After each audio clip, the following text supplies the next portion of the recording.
Hello, everybody, and welcome back to another episode of the Media Boat Podcast, your weekly rundown where we talk movies, TV, music, and video games. Not necessarily in that order. My name is Mike. His name is Matt. My name is Matt. His name is Mike. Thank you for joining us to the Media Boat Podcast this week. It is January the 16th, 2026. This is episode 521. And yeah, we're going to do all those things that he said and more. And we always start with the music section, and the music section always starts with. The Billboard, and we start that Billboard with the Hot 100, and the hottest song in the land is still The Fate of Ophelia by Taylor Yes. Swift. At 2 is Ordinary by Alex Warren. At 3, Golden by Huntrix, the various artists. At 4, Man I Need by Olivia Dean. And rounding out your top 5, Choosing Texas by Ella Langley. Oh, not repeating myself, it just didn't move. Yeah, the only thing that happened is something swapped somewhere. Golden and Man I Need. Olivia Dean Golden, swapped. yeah, those 3 were the and two. 4 swapped. That was Yep. it. As for your Billboard 200, at number 1 is not Taylor Swift. You have all let me down because the problem himself is sitting atop Morgan Wallen. At 2 is The Life of a Showgirl by Taylor Swift. At 3, The Art of Loving by Olivia Dean. Coming in at 4, K-Pop Demon Hunters, the soundtrack by Media Boat favorite various artists. And rounding your top 5, Close to What by Tate McRae. Yeah, I don't know if Tate McRae tour or something is happening, or if she released a deluxe version. I don't know what happened, but that's a return to the top five after Mhm. several months. All right. If you like any of those albums, we have new releases And by the starting way, I didn't mention this last week. I should probably mention it this week because we record on Fridays now. These are today. out today, so we're doing same day album releases now. Yes, if you don't like any of those albums, you can listen to these albums today. Yeah. Starting with Don't Be Dumb, like ASAP Rocky. We also have Valentine by Courtney Marie Andrews. Tragic Magic by Juliana Barwick and Mary Lattimore. Locket by Madison Beer. Doppelganger by Pear. I believe that's Yeah, Pear. I guess so. Uh, there's also The Demise of Planet X by Sleaford Mods. And lastly, we have some Britpop by the monkey himself, Robbie Williams. When I saw this, I was like, how has this man had such a long career, and this is the first time he's naming a record just Britpop? Because it's a follow-up to his album, or not his album, his movie release. I guess Well, the movie release was like 3 years ago, though. two that was years like ago. two years ago, 2 years ago. Yeah, Robbie Williams. Yeah, Robbie Um, Williams. He's not really a CGI ape. I just want to make that no, clear. He's actually a human man, but you know, yes, and very popular in the UK, not so yeah, much in the US, yeah, as the box office clearly identified. yeah. But if you didn't like those new releases, Well, just wait, because 2026 literally just started. yeah, And we now know more about the albums coming out than we did when we recorded our end of the year podcast. that's true. Some new announcements came out this week. So, one of the big names that we were kind of waiting on pins and needle with is Harry Styles. Yes, that Harry Styles. Yes. He's gone in a new direction and has announced his new album, Kiss, all the time. Disco, occasionally. What a And that'll title. be released on March 6th. What an album name. The singer revealed and actor revealed the album cover and release date for his fourth album on Thursday morning. The 12-track project is expected to be executive produced by Kid Harpoon. What a name.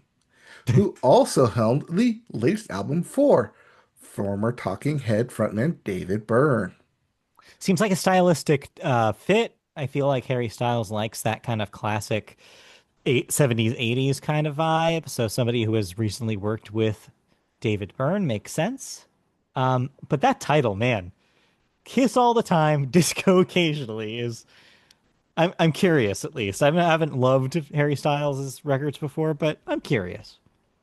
Were you not that into Time for Sushi or Sushi for Music I for a think Sushi Bar? What I was it? mean, there's a song called something like that. Yeah. I don't know. I thought that record was okay. I like As It Was. That's a good song. Yeah, as it was a Yeah, good song. good song. But we're not done yet. No, Because there's more. J because rapper question mark J. Cole, yes, that J. Cole, has announced that his highly anticipated album, The Fall Off, is scheduled to be released on February 6th, a month from now. In a trailer for the album, Cole is pictured washing his car at a self-service station and then sitting at a restaurant counter eating dinner. At the end of the clip, a snippet from a song that's presumed to be on the album plays as the album title appears. Sure. If I All was you J. J. Cole, I Cole wouldn't fans out there. necessarily. Yeah, I don't know. I don't know much about him, but I will say if I was J. Cole, I don't know if I would name a record "The Fall Off." It sounds like he's fallen off, and maybe it's supposed to be like an ironic thing. Maybe he's saying like, "Oh, everybody says that I fell off, but here's a record called The Fall." I don't know. I don't get it. Well, that's what I think he's going for too, with The Fall Off, or it The just Fall might Off. be a name of a track on the album, Yeah, I don't know. as is usually the case when you name an album. So I'm very excited for Kiss All the Time, Disco Occasionally song by Harry Styles. Yeah. But not to be outdone, the big announcement of the week is Mitski, as she has announced her eighth studio album, Nothing's About to Happen to Me. Very ominous, but okay. And it will be out February 27th via Dead Oceans. It is led by the single Where's My Phone? Sorry, no, not Where's My Phone. The actual single is called Where's My Yeah. Phone. I'm not trying to look Where's it my up. phone? Yeah. Yes. Mofongo. Yes. I hate when Mofongo. Actually, I don't like Mofongo, but I love Mofongo. Well, a video directed by Noel Paul and based on Shirley Jackson's novel, We Have Always Lived in the Castle. Um, well, according to the announcement, the album, quote, finds Mitski immersing herself in a rich narrative whose main character is a reclusive woman in an unkempt house. Outside her home, she's a deviant. Inside her home, she is free. Close Okay. quote. Interesting to see Mitski play a character in this album. A lot of her records have been confessional. I mean, you can, as Taylor Swift has proven, you can write about other characters and really be writing about yourself. So I think that's possible here. But it is interesting to have kind of like a concept record from her. So I listened to the single. It's good. It's really good. And the most interesting thing about it is it's a little bit of a return to her earlier sound. So her first two records, Bury Me at Makeout Creek and Puberty 2, did have a little bit more of a guitar, like rock sound. She kind of drops that after that. And this returns to that kind of vibe. It's very, very good. And the video is a trip. I'm not familiar with that novel, but who boy, it's very intense. The way what happens in that video and the way that it's shot. So check it out if you're interested. I mean, Mitski is a fan favorite here on the Yeah, podcast, and it's true. uh, I mean, it might be early because it's coming out February 27th. So we'll have listened to about what, 20 albums by then? 30 albums by then? I can actually tell you in real time how many that I have on the schedule before February 26th. Well, this is Um, yeah, this is dropping February 27th. for February 27th.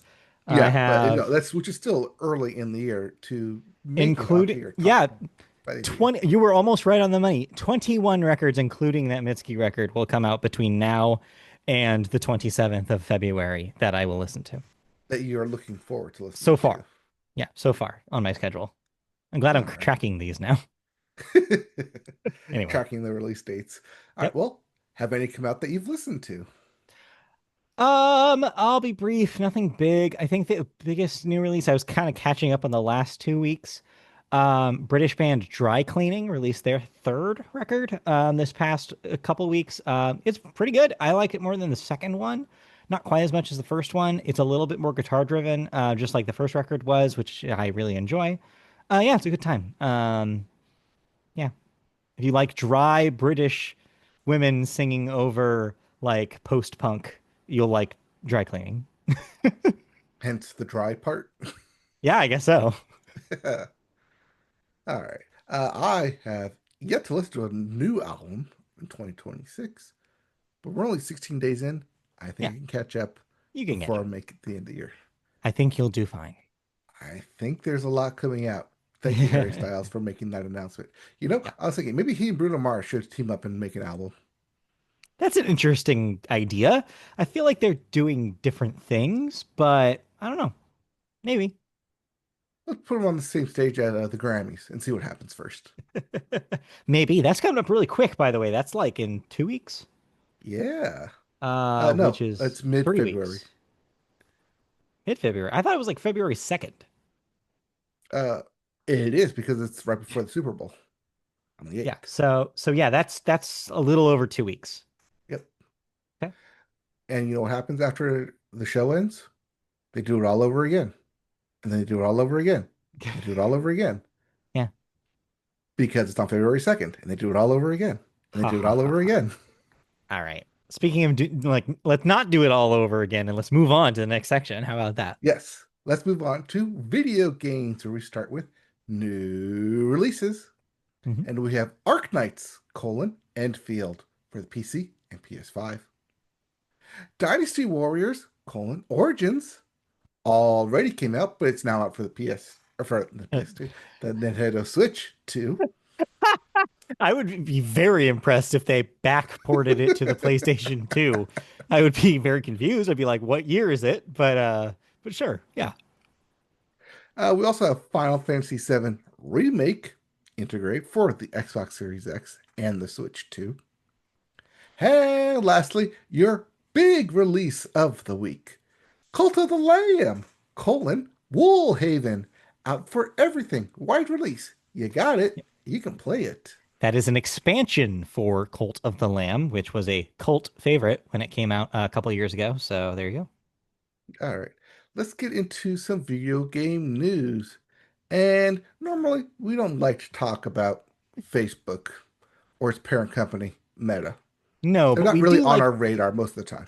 No, but we do like to mention when studios get shut down.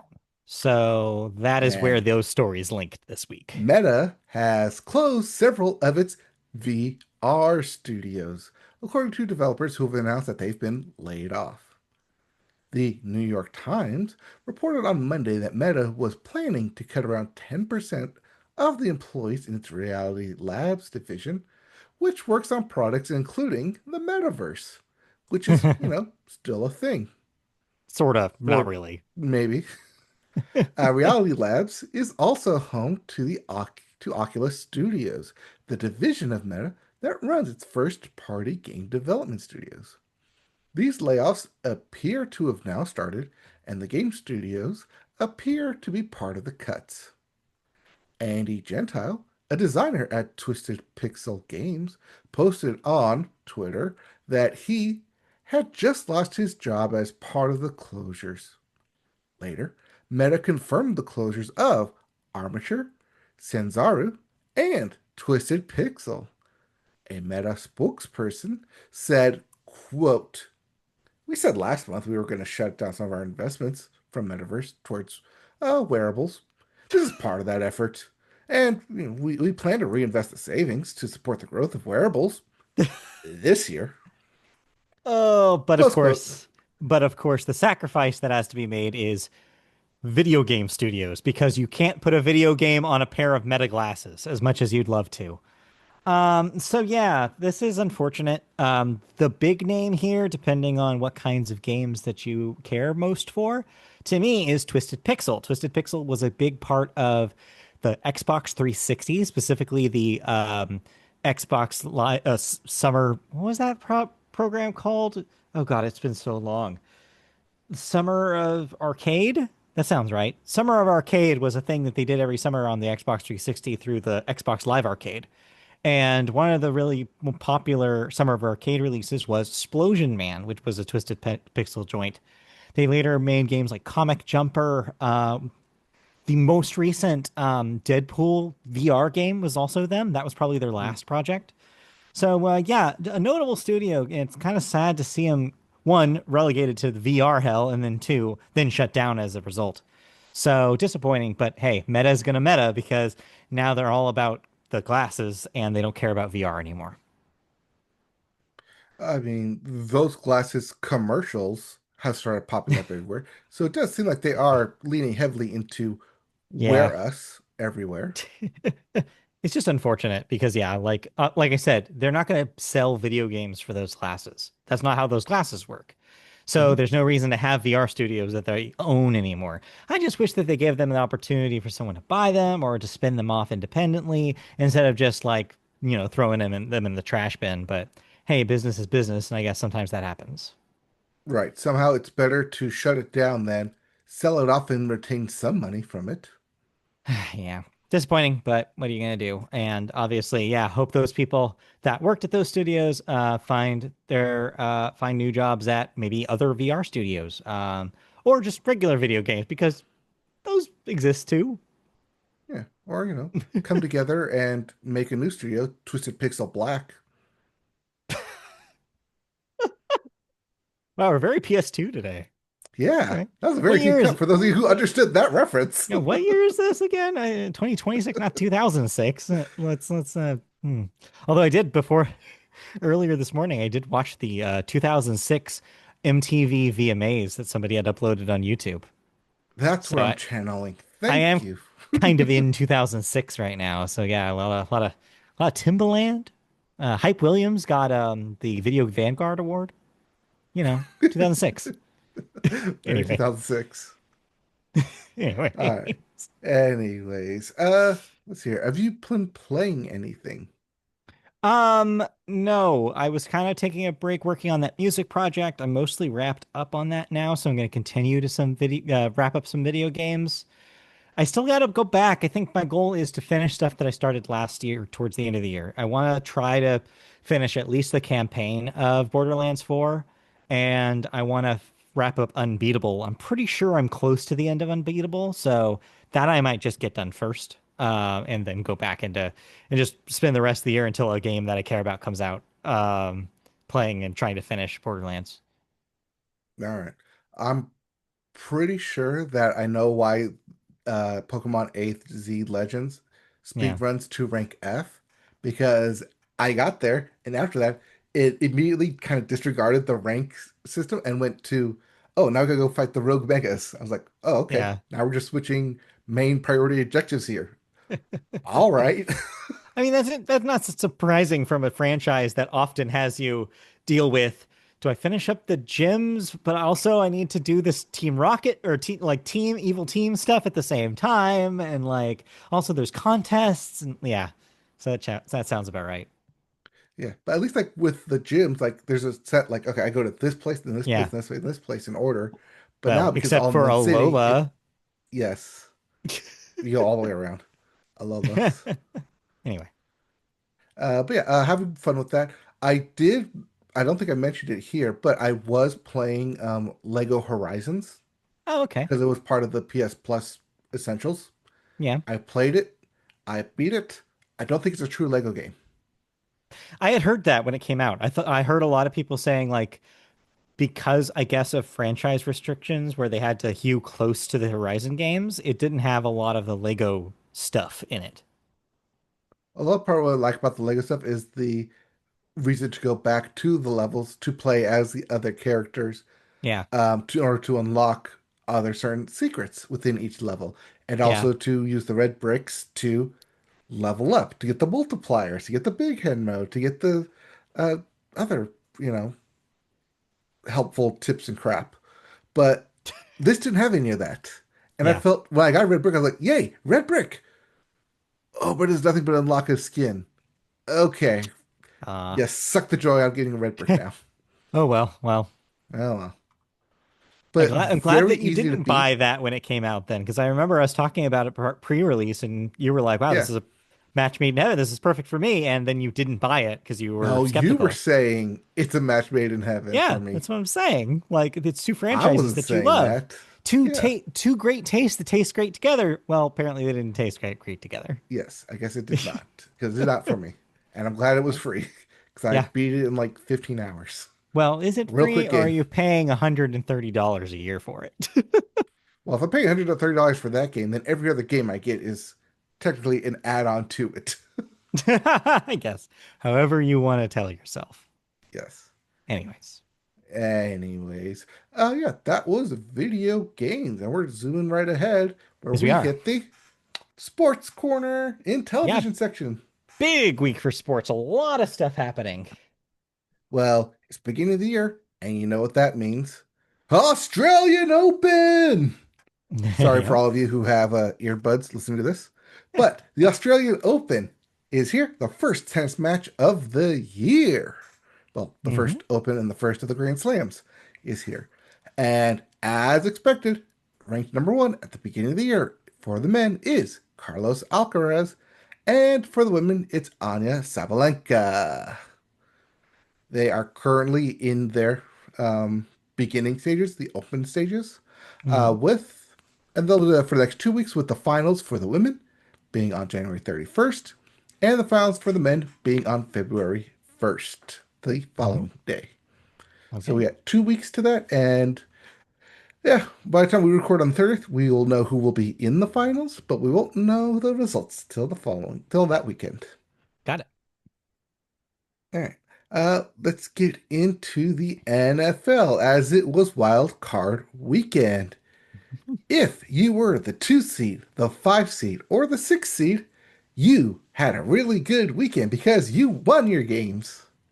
This means this upcoming weekend, we have the Broncos taking on the Bills, the Patriots taking on the Texans, the Seahawks versus the 49ers, and the Bears taking on the Rams.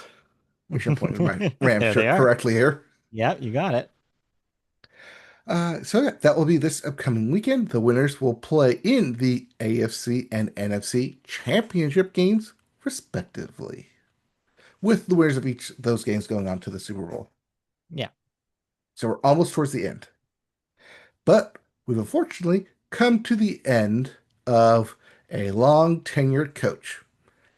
And I'm going to say I kind of called this based on the result from the previous week.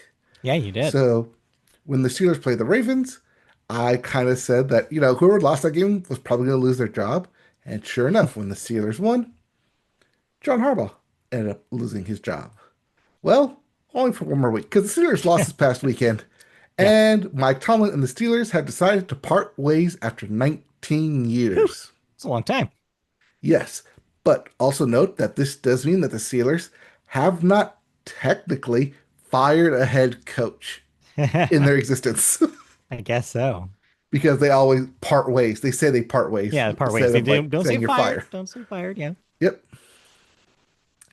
This now means that Andy Reid is the longest tenured head coach at 13 years with the Chiefs. He also happen to be the oldest head coach at 67 years old. Wow. Okay. Well. Then there's like a group of four different coaches who are all hired at the exact same time. One of them being Rams coach Sean McVay. Oh, right. Yes. Yeah, McVay, so as they call when they him. eventually fire Andy Reid in this offseason, McVay now becomes the longest tenured head coach. I guess so. All right. Over in the D League for football, Indiana had stomped all over Oregon on that fateful Friday night when we recorded. And Miami ended up squeaking by Ole Miss in the semifinals. This means that number 10 Miami, who, may I remind you, did not win the ACC and has two losses on the season, will take on the undefeated Heisman Trophy winning team in Indiana for the college football playoff championship game in Hard Rock Stadium, Miami. So even though Miami is in the finals, Yeah. they are not the home team, but Right. playing in their home In stadium Miami. That's in confusing. Miami. It's funny, it's fun, but that game will occur on Monday after the divisional NFL games because they want the spotlight all to themselves, and there's no Monday Night Football. Okay. Well, now there is. It's just the college version, the D League. Yeah. Okay. Um, let's get into this story real quick, sticking with college, where 17 college basketball players have been charged officially in court in a point shaving scheme with the bribe payments ranging from $10,000 to $30,000. Yikes. Who could have seen this coming? I mean, every year we talk about it, right? Like every year since this has started, but like the more incentive there is, this is going to keep happening with athletes. Right, especially with these prop bets on games Yeah. where a player must score a certain points in a quarter, but score certain points in a half, and it's easy to tank or Yeah. shave those Yes. points. Yeah. This And if actually, you're a college kid who yeah. doesn't have an NIL deal, but maybe you do, but as not as a bonus, but rather as a tip for playing such Right. a okay game, you get a $10,000 tip or a Ugh. $30,000 tip. Because tipping Yeah. is acceptable in this day and age. Yeah. This, the story this week actually introduced me to the term point shaving. I was not actually familiar with it. Really, have you not seen The Longest Yard? And I've not seen the movie The Longest Yard. No. What about The Longest Yard with Adam Sandler? I have seen neither The Longest Yards. Really? But the one with Burt Reynolds is a classic. Yeah, I still have not Well, seen I don't either of know. them. Both of them have Burt Reynolds in them. So you kind of have to be specific. Yeah, I guess so. But yeah, he was, I mean, spoilers for 30-year-old movie, 40-year-old It's fine. movie, You can 50-year-old spoil movie? The Longest Yard. Okay.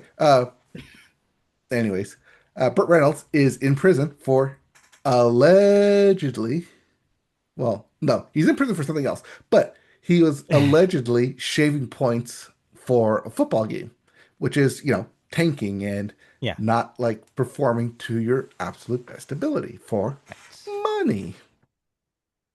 Hmm, And, so sports betting. Here it is, rearing the ugly head. We yep, talk about this. And it's if gonna you're keep a happening. college kid who doesn't have an NIL deal and you're paying for everything, Yeah. The might be incentive nice is to there. have $30,000 or $10,000 to help with finances. Yeah, it pays tuition, turns out, if you didn't get there Mhm. on a scholarship. Yeah, no, it's really out of hand. And to make matters worse, now you have advertising all over the place for non-sports betting. We'll talk a little bit about this when we talk about the Golden Globes. What an embarrassment. But yeah, we'll get there. All right.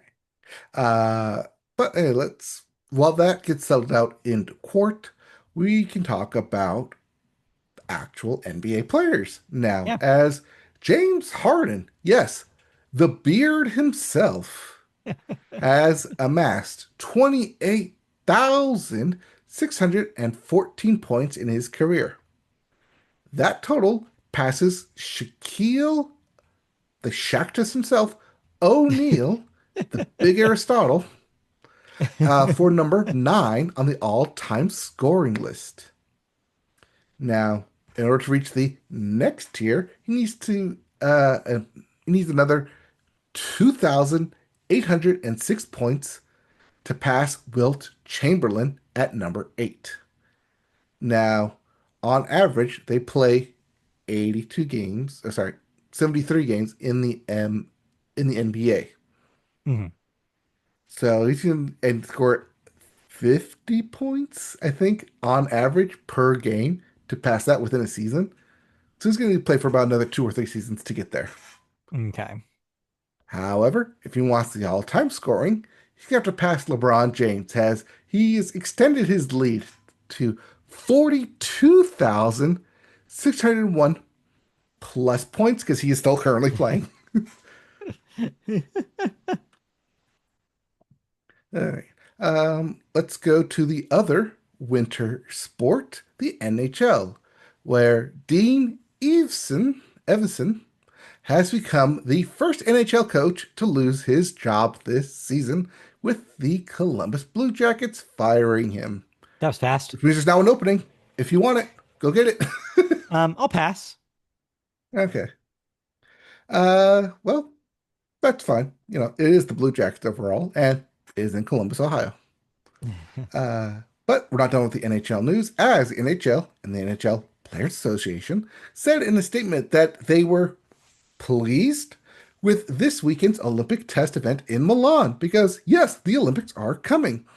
Yeah. They're saying that it was, quote, a good trial run and provided important insight into the status of Santa Giulia's ice hockey arena.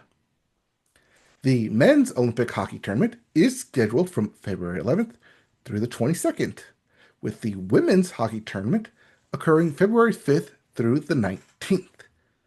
And because we're talking about the Olympics, that opening ceremony is on Thursday, February 5th. Where's the Woo. 6th? Coming up It's coming quick. up. And the best thing about this might be a segue if you want to use it. Actually, no, you have one more thing to talk about with hockey, so it can't be. I was going to say the best thing about the Olympic schedule is that the Winter Olympic schedule takes us right into the beginning of spring training baseball. Yeah, it does. So February is going to be a good time. Yeah.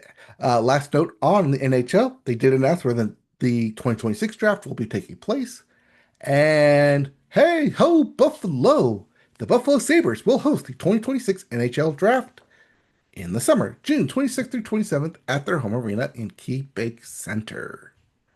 That was the last thing that was announced, but you're right.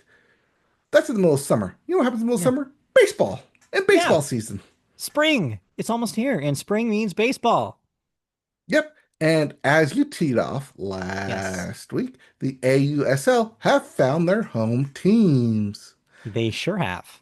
On Tuesday, they were announced, and we have the Carolina Blaze, the Portland Cascade, the previously announced Oklahoma City Sparks, the Texas Volts, the Utah Talons, and lastly, the Chicago Bandits.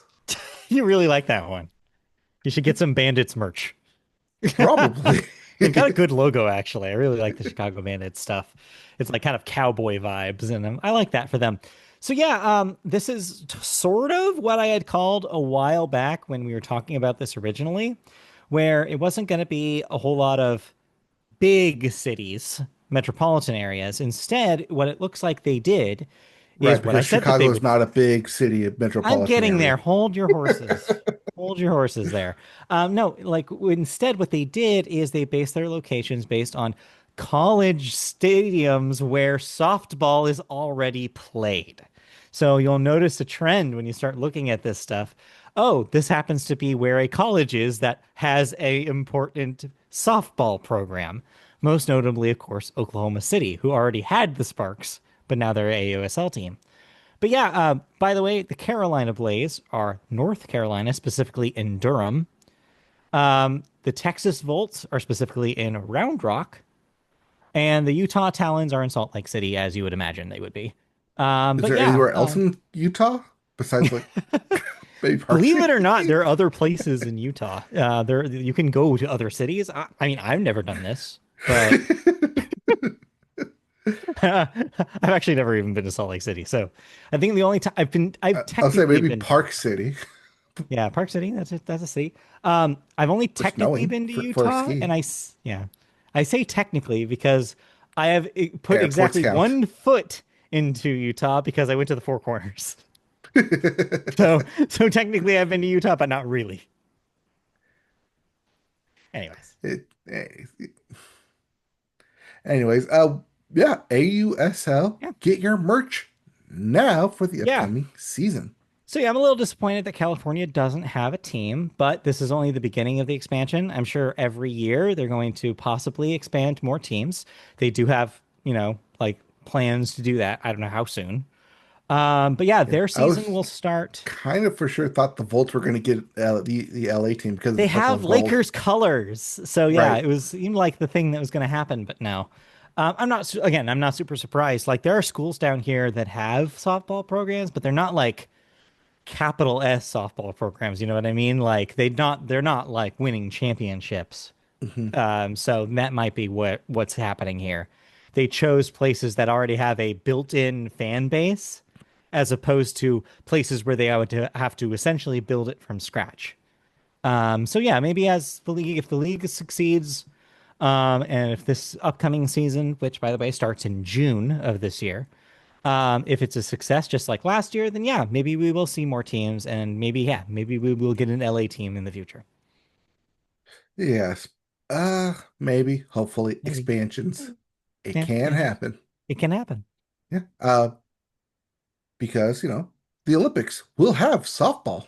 Yeah, that's And so true. that could help with the expansion as Yeah, well. of course, that's not until 2028. Yes, that is Summer Olympics, not the upcoming Winter I Olympics. should mention, by the way, if you are an LA local, or if you want to travel to LA in 2028 for the games, registration for the ticket raffle, and I do mean raffle, unfortunately, is happening. It actually started on Thursday, or not Thursday. That was yesterday. Sorry. Wednesday.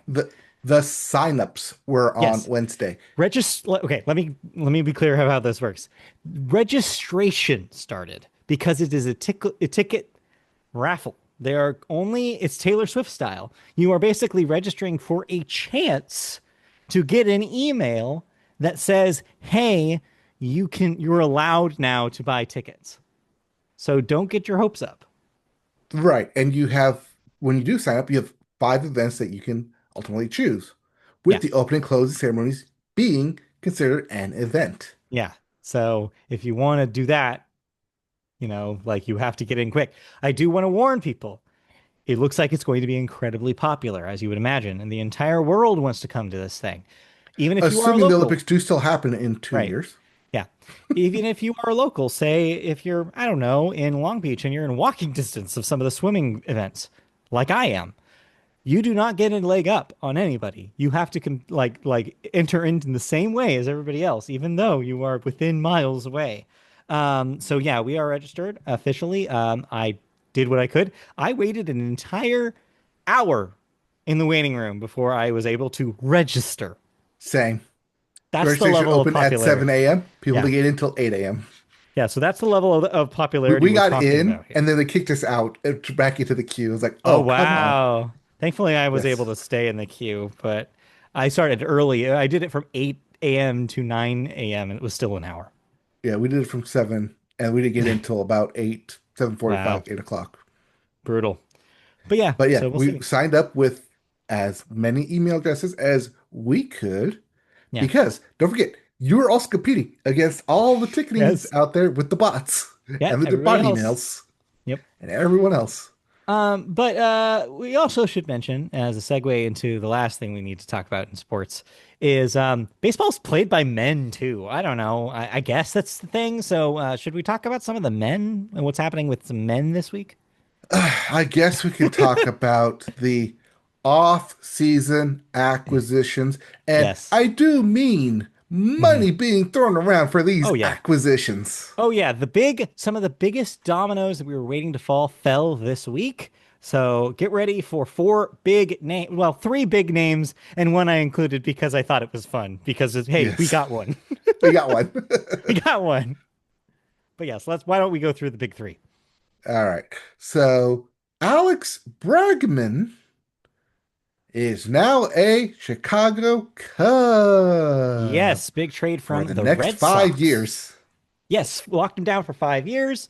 Red Sox fans are crying because this keeps happening to them, and I can't imagine what You it this is must what be happens like when to you get be to one of free them. agency is that, Yeah. oh, you had your chance to try and deal him. You They had your chance to try to didn't get want him. something for him, Didn't but try nope, hard. you let him go to free agency. You didn't want to pay him. Now they're going to your rival team, Yep. which is why Kyle Tucker Oof. is This now one hurts. a Los Angeles Yeah, Dodger. this one really hurts. I mean, I'm glad he's out of our division or our league, which is Conference good. He's league. literally out of Yes. our league. Both in money and Yeah. American. Yeah. Yes. But Yes. yeah, not that the Dodgers needed another powerhouse hitter, but they got one. They figured it out. And apparently they also have like the best farm system there is. So, they Yeah. figured it out. They're just going Well, to be a dynasty. I swear this has been this case for the last 3 years, but I saw yet another headline. Um, like I said, the same one I saw last year and the year before it, which is, do the Dodgers have the best starting rotation in baseball? I'm like, how many times do we have to say this? They probably do, but we knew that was going to happen. Like, we don't need you to remind us every year. Anyway. I mean, it's nice to be reminded every year how bad your own rotation is. No, it's Yeah, not. no, it's not. Because, well, no, not this is a rotation, but No. he's out of our division at least. Bo Bichette Yes.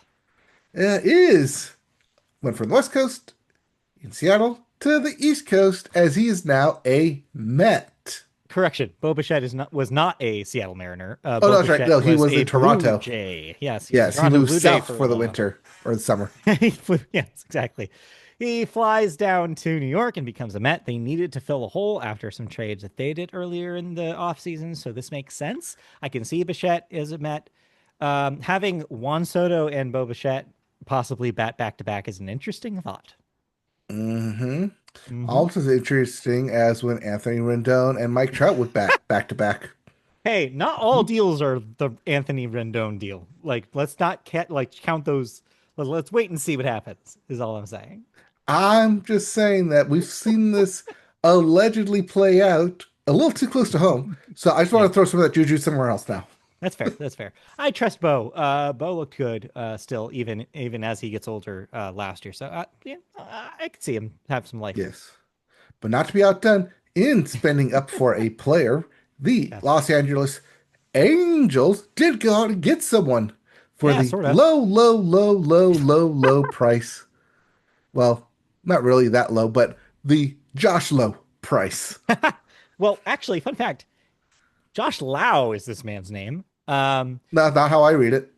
I know. So this is confusing because Nathaniel Lowe Hmm. has a last name that is spelled exactly the same, but he is Nathaniel Lowe. I call him Fancy Boy.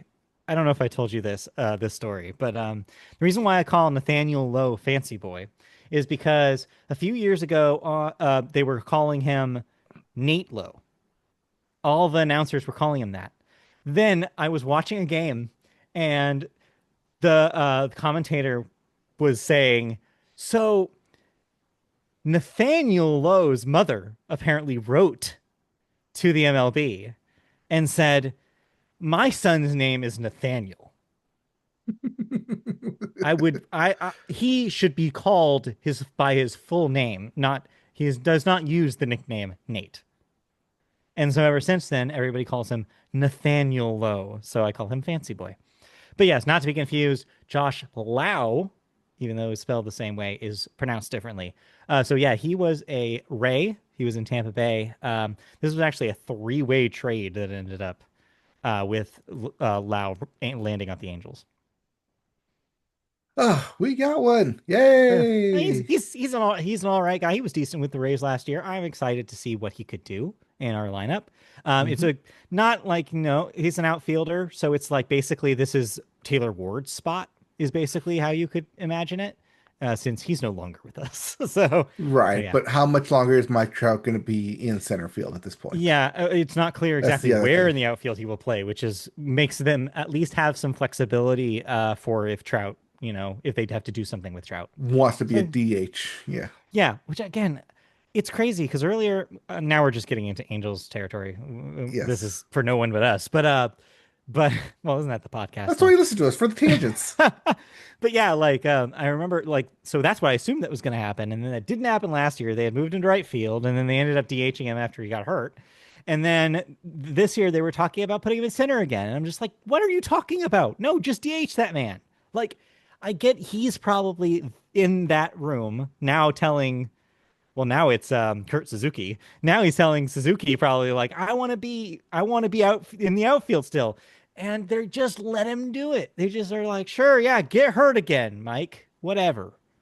I don't know, it's Well, frustrating. they put Anyway, him in the outfield and it frees up the DH spot for someone else. I mean that's why they do it. But looking at, I'm really curious. Then who is that DH now? Joe Adell? I guess so, because he's But the he current could play out. replacement in the outfield. He can play the outfield too. So it's like I don't know. I'm really curious. I have to look at the roster again. And obviously spring training will be a good like experiment, place for them to experiment with different ways to field. But yeah, we'll see. All right. We will see, but hey, spring baseball, pitchers and catchers report in 1 month from now for that first game. Yes. All right. Are we done with sports? Because we went for about 20 minutes Yeah. there. Sorry. Yeah. But there was a lot to talk about in sports. I told you it was a big section this week, I know but it's our own section now. All right, let's yes. get into the TV Yes. news. Because a kind of sport is award season, and award season for television and movies, both. Continue with the Golden Globe Awards, which occurred this past week. Because this is the television section, I will start with the TV winners. In the TV categories, everything went as expected. The Pit, media vote favorite, The Pit, was named Best Drama. Sorry, something just moved. And the star Noah Wiley won Best Actor in a Drama Series. Meanwhile, Rhea, not really sure. They've said her name Rhea. three different ways at this point. I've Seahorn heard won. Rhea. Rhea, yeah, Yeah. won Best Actress in a Drama for Pluribus. Meanwhile, as predicted, media vote favorite, The Studio was named Best Comedy, while Seth Rogen won Best Actor for his role. Jean Smart won Best Actress in a Musical or Comedy Series for Hacks. And finally, just like the Emmys, Adolescence was your big winner for Limited Series, Anthology Series / TV Movie, but was nominated for nothing else. Well, this is not true because Well, no, no, didn't the no. It actor won for win? everything else, Yeah. but this was the last big award that Oh, it could got win. it. And now there are no further awards it can win. No, Adolescence is done. That's probably It the has last you'll conquered hear of all that. mountains. Yeah. So, yeah. So, TV wise, like you said, not a whole lot of surprises. Pretty much everything was established. Hmm. Now, of course, the Golden Globes also do movies, and we're going to be talking about something else for the movie section. So, let's talk about the winners in the movie section now. So, Hamnet was your winner for Best Motion Picture Drama, while the film's Jessie Buckley was named Best Actress, solidifying her as the favorite for Oscars time. One Battle After Another was your winner in Best Motion Picture Comedy or Musical, while scooping three more awards, including Best Supporting Actress for Tiana Taylor and Best Director and Best Screenplay, both for Paul Thomas Anderson. Again, solidifying your Oscar favorites. Rose Byrne won Best Actress in a Comedy or Musical for If I Had Legs, I'd Kick You, which is my favorite named movie of this season. While Timothy Chalamet, as I said he would, won Best Actor for Marty Supreme in Comedy or Musical category. Meanwhile, the non-televised score award went to Ludwig Göransson for the score of Sinners. And Sinners also took the freebie award of Best Cinematic and Box Office Achievement. But let's be real, I'm happy that the Sinners crew got to celebrate. They deserve to win something. It was cool to see Ryan Coogler up there. He deserves it. But yeah, I don't know. Like, obviously, it didn't really have a chance against One Battle After Another, which is the favorite in the comedy category, or comedy and musical category. Well, Sinners was in the drama category, which is weird because it is a Yeah, musical, which is confusing. But anyway, right. But Hamnet coming out of nowhere to win Hamnet, that I best mean, picture. not really. So Christy and I, this award season, have been watching a lot of YouTube people talk about awards predictions. And there's actually this one guy, you should check this out. This guy's name is Brian. His channel is The Awards Contender. He's really good. We watch a lot of his videos now. He talks about Like he has reactions to the awards, he has predictions that he does, he has like top tens of like, oh, best picture winners in the 2010s or the 2000s, stuff like that. He's really good. He actually just put one we haven't watched out today, where he talks about his worst movies of 25. Interested to see what that looks like. But yeah, we've been kind of paying attention to this race to see where it's at, so that we actually do well at our predictions this year. Fingers crossed. So yeah, I think ultimately where everything stands is that these look like your favorites. Obviously, the division between categories means that obviously Hamnet and One Battle After Another will likely be pitted against each other. So that's obviously something to consider. Also, the acting categories are divided here, which they won't be in the Oscars. So Rose Byrne will probably lose to Jessie Buckley. But yeah, it's interesting to kind of see where the Golden Globes temperature ended up. Yep, and also we have to wait for the other shoes to drop, meaning Yes. the SAG Awards, the DGA Awards, the Yes. PGA Awards, the WGA Awards, because they will Those all be coming up shortly and don't as we lead forget up the to the yep. Oscars. And don't forget the BAFTAs, which ended up Yes. mattering a lot last year. We ignored them, and that's Hmm. why we got our predictions wrong. Yes. No, I got Mikey full Madison correct. says hi. Yes, Yeah. Mikey Madison stomps on everything. Yeah. Anyway, so yeah, those are the Golden Globes. And like I mentioned, there was a really annoying cross promotion with Polymarket, the betting site, that they literally threw to every commercial with a Polymarket bet percentage, like live stat. And I was like, this is embarrassing. This is so gross. Like, no one should be betting on award shows. I'm sorry. But here we I are. mean, no one should be betting on Little League Baseball yet. We talked about Yeah, that here last we year. are. And I thought Nikki Glazer did a okay job. I thought she Yeah, had some really good bits. yeah. The opening monologue was pretty solid. Yeah, just like last year's. I think she's a Yeah, solid host for something like the Golden Globes. Because they're just goofy enough where she can be a little goofy, but also she can like, she can do the host stuff as well.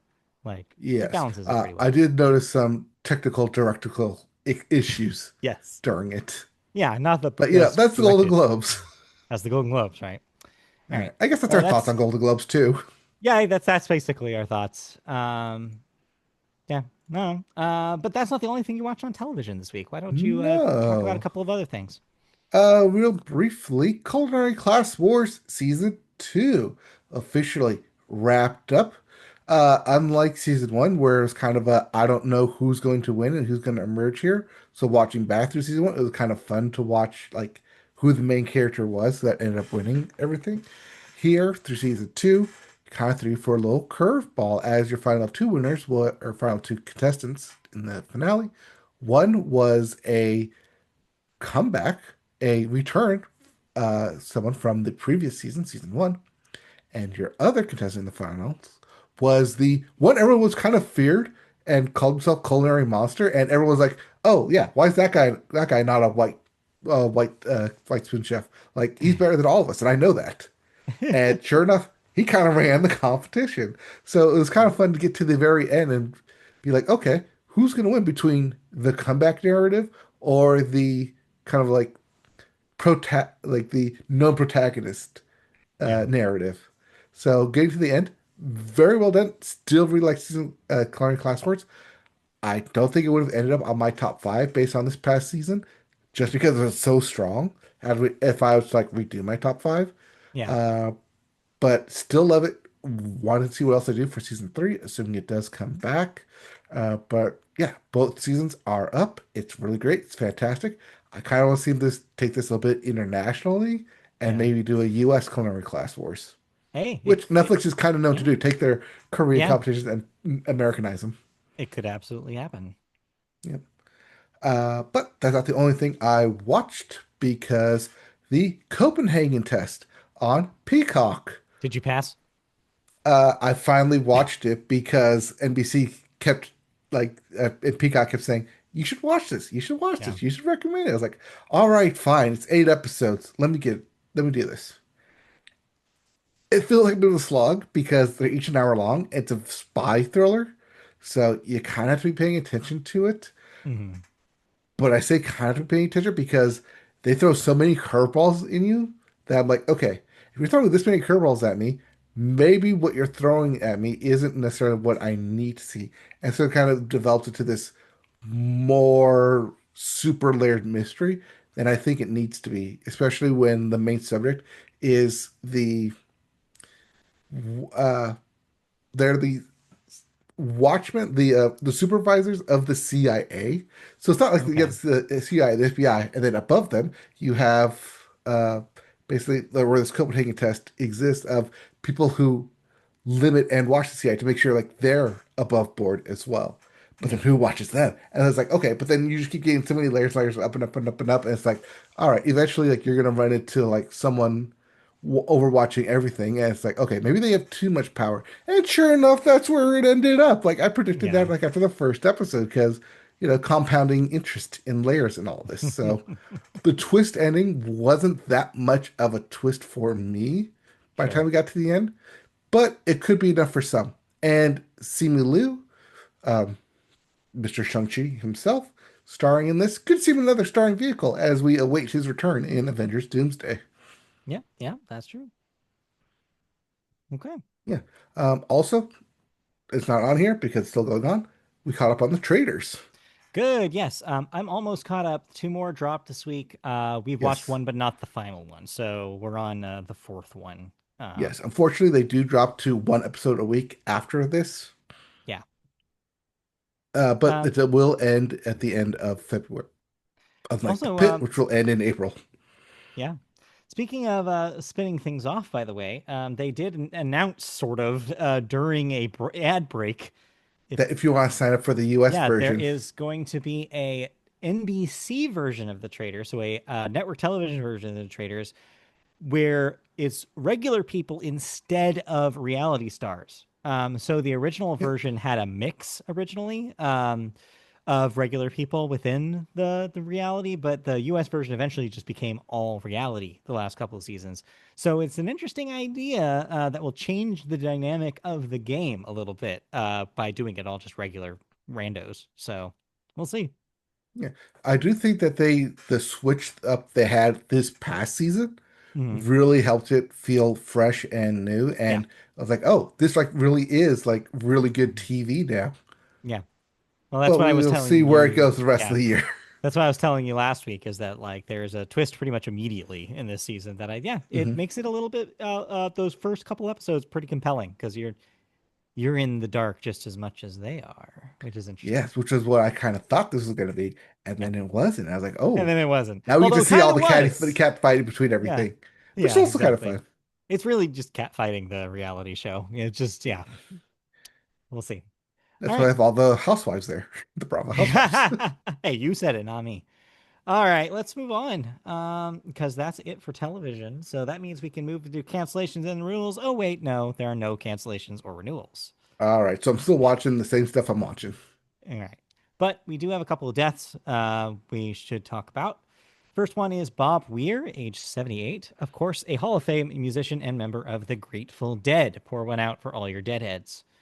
Obviously, songwriter of a lot of Grateful Dead hits, including Sugar Magnolia, One More Saturday Night, etc., etc., etc., etc. Yeah, so if you know a Deadhead, comfort them. They've lost a Hmm. lot over the years as the dead get older. So yeah. Then we also had the not as celebrated Scott Adams, age 68, of course, cartoonist and uh, lately right wing conspiracy theory dummy. But yes, he is the creator of Dilbert. So if you ever read a Dilbert strip in a newspaper, yeah, that was him, Scott Adams. Or if you ever worked in an office setting and someone gave you a Dilbert A strip, Dilbert strip. Did that really happen to you? Did someone in an office give you a Dilbert strip? not me specifically, but it has happened. Oh no. Growing up, my dad really liked Dilbert because he had like a similar kind of office job, and Mhm. so I remember he had a lot of Dilbert collections. So I read some Dilbert when I was a kid. It sucks that Scott Adams ended up sucking as much as he did. But the one thing I always remember is that one of the Dilbert collections was called Shave the Whales, and it had like a whale with like shaving cream, and they were shaving him, and I was like, that just really stuck with that image stuck with me my entire life. So thank you Yeah. question mark. Scott Adams, not really You related know, the directly, low but like hanging punny fruit. exactly, very low hanging, just like Dilbert's weird tie. Yes. Um, okay, that's it for deaths. So that means we can move on to the last section of the show, which is movies. And we always start the movies section with the weekend box office numbers. And your number one movie is still, as predicted, Avatar Fire and Ash, to the tune of $21 million this week. That is indeed a more than 50% drop off, which means I win this week. I Yep. predicted less than 30 million. And so, yeah, it people did not go see movies as much. And so that means we are both 1-1. We are tied. Yeah, but how much money do they currently have in total? I think $342 million, and that's just domestic. We had talked about Yes, last we week, it's already $1 billion movie. So, yeah. yeah. Number So two, yeah, the it movie. made it Yeah. did what it's supposed to do. It made its money. Yeah. Oh, and it won't stop here. It'll continue.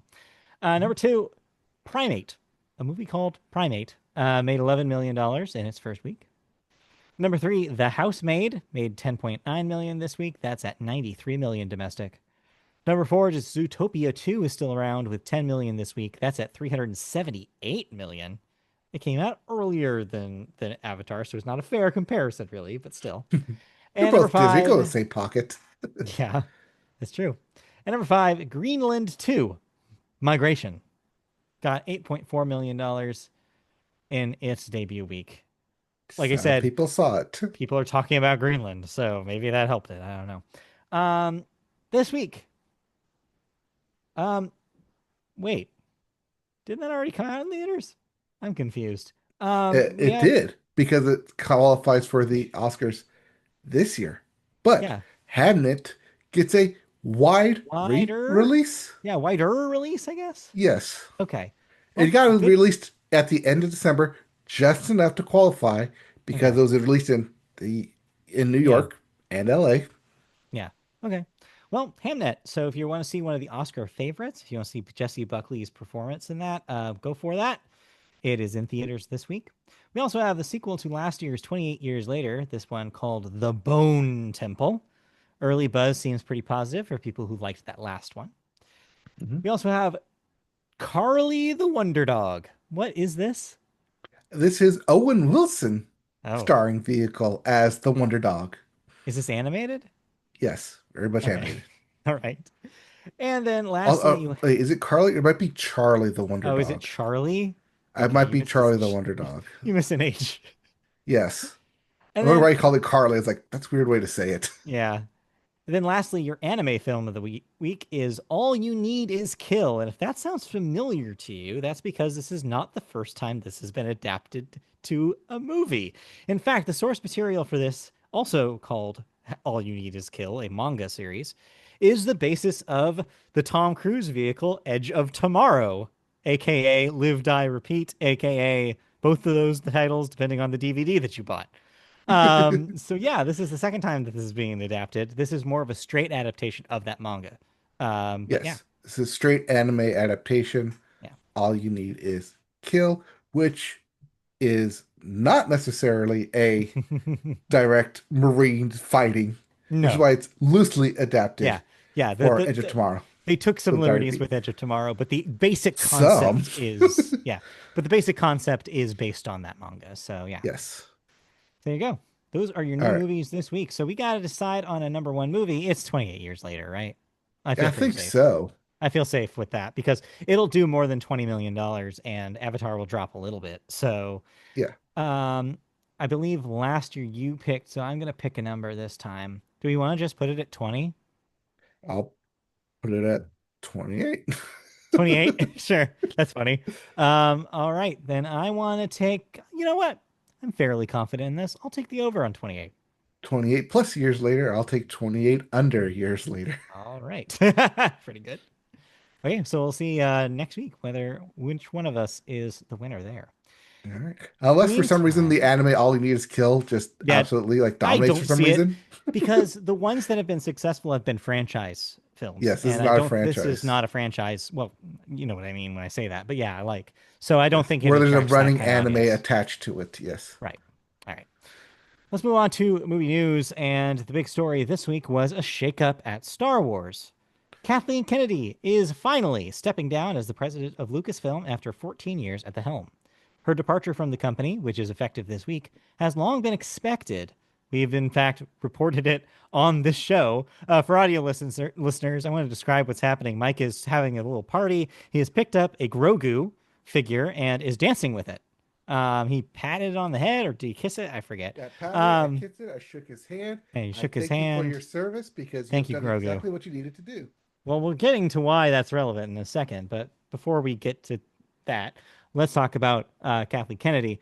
Long been expected to leave, but still marks a seismic shift for one of the biggest brands in Hollywood. As part of her exit, she will continue on as a producer on the next two Lucasfilm movies already announced, which includes The Mandalorian and Grogu, which releases on May 22nd of this year, and 2027's Star Wars Starfighter. She will pursue other projects outside Lucasfilm as an independent producer in the meantime. In her wake, Executive Vice President and Chief Creative Officer Dave Filoni has been promoted to oversee the creative direction of the company as President and Chief Creative Officer of Lucasfilm. The President and General Manager of Lucasfilm Business, Lewin Brennan, will handle the business side of things as a co-president of Lucasfilm. Splitting creative and the business duties is a common Disney strategy going back way into the 70s, with Pixar, for example, run by Pete Docter and Jim Morris, and Walt Disney Animation overseen by Jared Bush and Clark Spencer.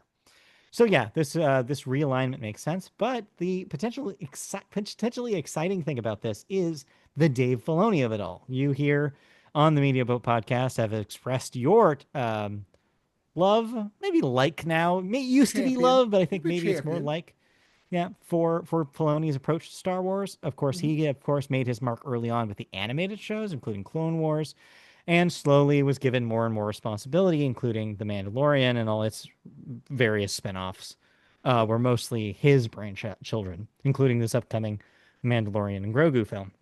So not super surprising to see him inherit this, but it is important to note that even though he was a fan favorite really early on, I think people have really cooled on Filoni over the last few years, especially after The Mandalorian. I think And people especially really, after Ahsoka yeah, seasons 1 and 2. a lot of the streaming swings that he did not connect in the way that I think he hoped, and the fans weren't digging it. So it really will depend. The temperature check will have to happen after Mandalorian and Grogu, the film, comes out, because it'll be really interesting to see how that's received. Because if people love it, then cool, the Thalonisance is on. But if it's not great, then we're in for this for another, I don't know how long. Right, because that's one of the things that I noted during Ahsoka season 2 and talking my thoughts about it, which was it seemed like Dave Filoni just wanted to take his toys from the Yeah, Clone Wars and the Rebel series, his animated series, and bring them to live action to play with. yeah. Which isn't necessarily a bad concept. It's just that the Mhm. execution has been poor. If I feel like he pulled it off and was convincing with it, then like maybe fans would have been happy. But it definitely feels like it was kind of a monkey's paw situation, right? Where everybody was like, Filoni should have all this power, and they gave it to him, and he's not really sure how to use it. So Right, he we'll see. wants to both please the fans, but also Right. stick within the confined narratives of, well, Yeah. I guess no longer now pleasing Kathleen Kennedy anymore. Right. No. But now he's in charge, which means that he might even go further into his like self Further projects, his pet Filoni. projects. Yeah. So we'll see. We'll see what happens. In related news, it looks like Star Wars as a whole is kind of hitting the reset button. I don't know if you saw the headline that the Galaxy's Edge area in Star Wars in Disneyland Yes, they want to bring is out going to be the old rethemed slightly characters. to be less about the sequel trilogy. Yep.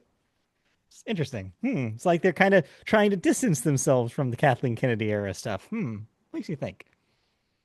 Like I said, it'd be interesting because like one of the new things that they're doing is they're putting a Grogu aspect in one of the rides too. Yeah, Yeah, yep, yeah. I think strike it's when the in iron's hot, Smuggler's I Run. guess. They're adding a Grogu specific kind of side set Yeah, for the upcoming Mandalorian Grogu film, also part of the ride. So it'll be popular again. But Star Wars is a very popular brand, and yeah, Disney just did not like the way things happened post Rise of Skywalker.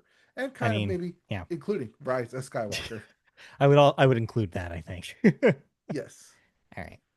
Anyway, so that's your big story. We'll of course see how that goes.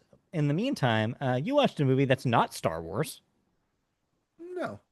I watched a movie based on a book titled The People We Are on Vacation. That's not what it's called. I'm sorry. That's what it should be called. The book is called The People We Meet on Vacation by Emily Henry. I was Yes. told the book does not match the movie. I was told that the book was terrible. Oh no. I was told that that my doctor did not like reading the book, that Interesting. she I thought will. it was not that Okay. good I will have compared to to go over other this with. books. Yeah, we'll have to go over this with my resident book expert here after the podcast. That's interesting, but So okay. when I said, "Hey, this movie's out, should we watch it together?" She was like, "No, I didn't really like that book. I don't feel like watching the movie." So I watched it by myself anyways. Sure. And I can see why she didn't really like that book because it's basically a Hallmark book. Damn. It, it goes through all the classic Hallmark steps. A executive, a writer who travels for a living, is thrown back to her hometown to meet up with a former lover and former travel companion who moved on from her to get married, to be engaged. And they haven't seen each other for 2 years.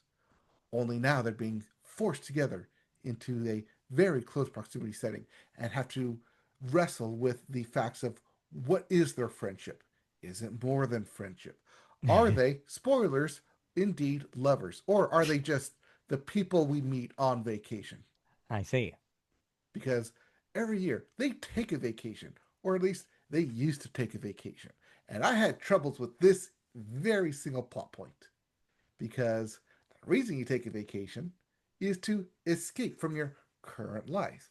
But Yeah. if you always take a vacation, then you're always running from whatever life you have, or you really don't really have a life to run from. Right. Um, so that's what the basic set is, that you have the two very polar opposite characters, and of course you know they're gonna get the hots for each other. Of course you know they're gonna be writhing up for each other. Just like, oh, why is, of course he's ripped. Why is he ripped? Because he runs every day. But I hate running. Of course, like, oh, he's very into like settling down and having a family. But I want to be explorative. I want to go and do new things. I don't want to follow the itinerary. Oh, we should do all these things because they said it's really good. Oh, but then you're gonna have all the same pictures as everyone else. I want to do unique stuff. And these two very opposite characters go on vacation. And you're like, okay. So they go on these vacations like 1 week at a time. And somehow they fall in love over the course of these vacations. Oh But no. are you falling in love with the person on vacation? Or are you falling in love with the actual person? And I hated it by the end. I can tell why they hated it. I can tell why she Yeah. hated it. Yeah. I mean, you. I want to make something clear here. You don't read a whole lot of this kind of book. You don't watch a whole lot of this kind of movie. Is that correct? Uh, More or less, yes. Yeah. I think So, it's got the right amount of like schmaltz to it, to where like if you are very much a fan of the holiday, you mm, might be finding some attractive in this. If you like Crazy Rich Asians, you could probably find something endearing about this yeah. movie. The reason why I ask is because a lot of the stuff you brought up are tropes that are often Oh, found in this kind of yes. romance novel.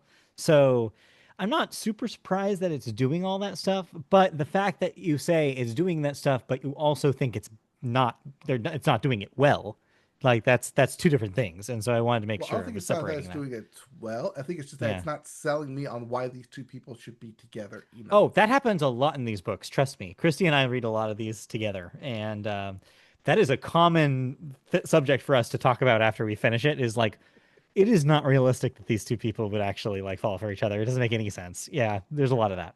it tries to play it off at the end of like, oh yeah, and then they got along with each other. But there's really huge thing happening in the middle of it where our main character guy is broken up with his long time on again, off again relationship. But Hmm. they never explain why they constantly are on again or off again. They never explain Yeah. why he can't hold down a relationship long enough. You see, there's just no time. There's just no time to establish backstories. What are you talking about?